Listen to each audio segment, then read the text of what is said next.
મિથ્યાચારી સીધો. ખોટા હોય એને ખોટા કહેવામાં કોઈ દોષ કહેવામાં નથી લાગતો અને લખવામાં પણ નથી લાગતો. પણ આપણે ખોટા ભડકાવી દીધા આપણને. દ્રોહ ન કરાય, અભાવ ન કરાય, અવગુણ ન લેવાય, પણ એ ભગવાનના સંત અને ભગવાનના ભક્તનો ન લેવાય. ભગવાનના અસંત હોય, ભગવાનના અભક્ત હોય, દુરાસારી હોય, પાપી હોય, લોકોને છેતરતા હોય, ઠગતા હોય, હાવ ખોટા જે ભગવાન સ્વામિનારાયણે કે નંદ સંતોએ જે નથી પ્રવર્તાવ્યું, આવા ખોટા તૂત સંપ્રદાયમાં જે પ્રવર્તાવતા હોય તો એ માફીને યોગ્ય નથી, પણ દંડને પાત્ર છે. અને એને મિથ્યા કહેવામાં કોઈ દોષ નથી. ભગવાન સ્વામિનારાયણે કીધા, સતાનંદ સ્વામીએ મિથ્યા લખ્યા છે. જેવા પ્રોક્ષમાં હતા લખાણા, તો પ્રત્યક્ષ હોય તો એ સારા હોય તો સારા લખાય, મિથ્યા હોય તો મિથ્યા લખાય, એમાં કોઈ દોષ લાગતો નથી. આ એક આપણે વિવેક ચૂકી ગયા, કયો સાર અસારનો, કે કોનો અવગુણ લેવો ને કોનો ન લેવો, બધો વિવેક વચનામૃતમાં બતાવ્યો છે. પણ આ શબ્દને લઈને સંપ્રદાયમાં જે બગાડ આવ્યો છે, મહિમાને અવગુણને લઈને જ આ સંપ્રદાયમાં બગાડ આવ્યો છે. તમે સર્વે કરજો કે સ્વામીજીને કાંઈ ન કહેવાય, એલા પણ બાયુ હારે વાતું કરે, રૂપિયા રાખે, સંબંધી હારે વ્યવહાર રાખે, બીજા હારે ધંધા બિઝનેસ ભાગમાં કરે, તો સ્વામીજીને કાંઈ ન કહેવાય ના? તો કેમ? અપરાધ થઈ જાય, દ્રોહ થઈ જાય. આ ખોટું તૂત આપણા મગજમાં બેહાડી દીધું છે, એને હિસાબે આ સંપ્રદાયમાં બગાડ થયો. મહારાજ સત્તાના સંતો કે હતા અને હરિભક્તો હતા, એના મગજમાં આવું હા ન લેવો એ પાકું, પણ કોનો? તો કે ભગવાનના ભક્ત હોય, સંત હોય, એનો ક્યારેય ન લેવો. સ્વાભાવિક પ્રકૃતિ જોઈને અવગુણ ભગવાન સ્વામિનારાયણ કે ન જ લેવો, ક્યારેય ન લેવો, એમાં નુકસાની છે. પણ રિયલમાં જે હોય, મહારાજ કે મોટું વર્તમાન લોપે એટલે એનો લેવો એવી આજ્ઞા કરી, તો એ આજ્ઞાને આપણે પાછા ખોટી કરી નાખીએ છીએ. તો આપણે ભગવાનનો દ્રોહ નથી કરતા, શાસ્ત્રનો દ્રોહ નથી કરતા, ભગવાનના વચનને ખોટા કરીએ છીએ. શું છે? ભગવાનની જીભ કાતર લઈને કાપીએ છીએ. લોપીએ ને આપણે, લોપીએ ને તો એ માથે પગ દીધો કહેવાય, જીભને કસરી કહેવાય. પણ એ વચનને આપણે જે ખોટું કરીએ છીએ, તો એ કાતર લઈને ભગવાનની જીભને કાપી નાખી કહેવાય, કે આ વચન નથી બરાબર. એમ કે અવગુણ ન લેવો. ભગવાન સ્વામિનારાયણ કે લેવો ને આપણે એમ કહી ન લેવો, તો એ આપણે શું કરીએ છીએ?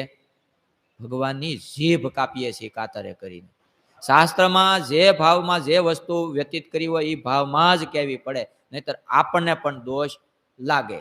કે હા, જે દ્રોહી હતા, પછી જેમાં કુપાત્ર જીવ હતા સત્સંગમાં, તો ભગવાન સ્વામિનારાયણ એને જતા કર્યા, એનો લોભ રાખ્યો નથી. મહારાજ કે એનો તત્કાળ ત્યાગ કરી દેવો, જરાય વિલંબ ન કરવો. તો આ બધો શાસ્ત્રમાં વિવેક બતાવ્યો, એ વિવેક આપણે સૂક્યા એટલે આપણને દુઃખ આવ્યા. જો આ ભગવાન સ્વામિનારાયણના વસનમાં આપણે પ્રતીતિ હોત ને, તો આપણે આ દશા ના આવત. આજે સહન કરવું તો ભગવાને જાળવા. અહીંયા કીધું ને, ભગવાનને કોની ઉપર દયા આવે છે? જે મુમુક્ષુ હોય એના ઉપર દયા આવે છે, બીજા ઉપર આવે છે? દંભી હોય એને દંભી ભેગા જવા દીધા, ઠગને ઠગના ભેગા જવા દીધા, રાખ્યા? ન રાખે. કારણ કે ભગવાન છે એ પોતાના ભક્ત હોય, સંત હોય, એની રક્ષા કરે છે.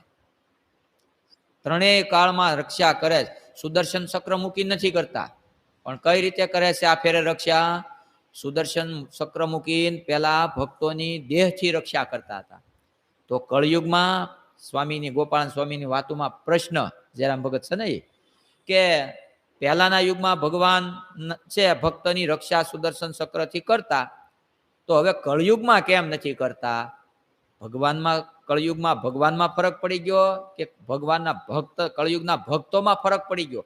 બેમાંથી એકમાં ફરક હોય તો જ આવું ન હોય, નહીતર તો થાય ને. પ્રશ્ન આમ હતો.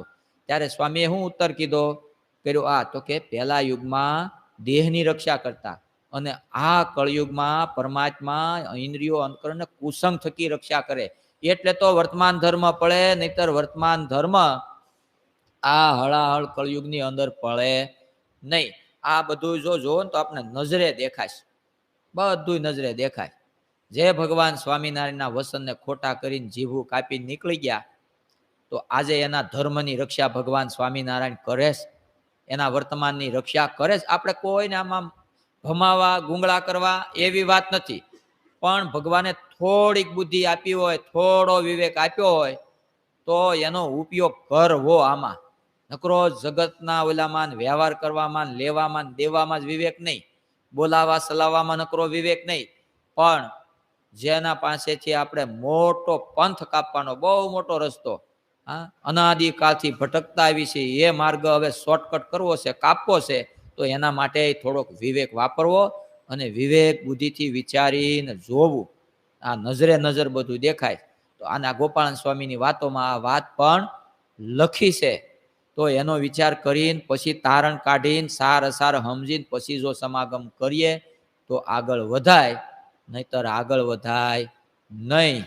હા, વધાય નહીં તો કાંઈ નહીં, પણ પાસા હોતે પડી જવાય છે. થોડા ઘણા વર્તમાન પાલતા હોઈએ તો એવા અસત પુરુષના કુપાત્ર પુરુષના સંગે કરી અને આપણે થોડા ઘણા વર્તમાન ધર્મ પાલતા હોય એ જતા રહે. આજે હરિભક્તો પરિણામ જોવે છે.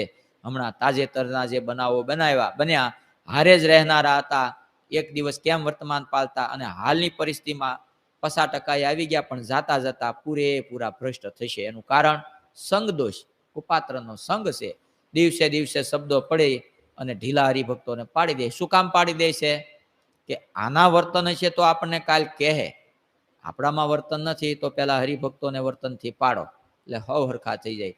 તો જે મુમુક્ષુ હતા, પરમાત્મા એને રક્ષા કરીને તારી લીધા. જે મુમુક્ષુ ન હતા તો એને ભગવાને ન તાર્યા. સિદ્ધની ઘોડે ખાલી દેખાવ હતા, એવાને નથી તાર્યા. હા, તાર્યા એને નથી. માટે મહારાજના સંકલ્પ માત્રથી શું થયું પછી? કારણ કે થોડો થોડો વરસાદ પડતો એટલે આ બધા સિદ્ધો એ વરસાદની ધારાને સહન કરી જતા. પણ મહારાજને એમ થયું કે આની સિદ્ધાય આનું જે છે આ રાજાને છેતરે છે. સિદ્ધ એકેય નથી, ખોટા છે બધાય, પણ સિદ્ધાય દંભે કરીને દેખાડશે. માટે આનો દંભ ખુલ્લો કરવો અને રાજાની રક્ષા કરવી આ દાંભિક થકી. આવા મહારાજના સંકલ્પ માત્રથી એવી વરસાદ પડ્યો, એવો વરસાદ પડ્યો તે આ સિદ્ધોથી દર વર્ષે નખર સહન કરતા. પણ આ વખતની વર્ષા ઋતુ આવી અને એમાં એનાથી સહન ન થયું, પીડા પામવા લાગ્યા. હા, અનાવૃષ્ટિ થઈ, વિશેષ વૃષ્ટિ થઈ. કારણ કે એક હેનાથી થઈ? ભગવાનના સંકલ્પથી. આને જે એની દાંભિક સિદ્ધા હતી એ મહારાજને ખુલ્લી કરવી હતી, એટલા માટે.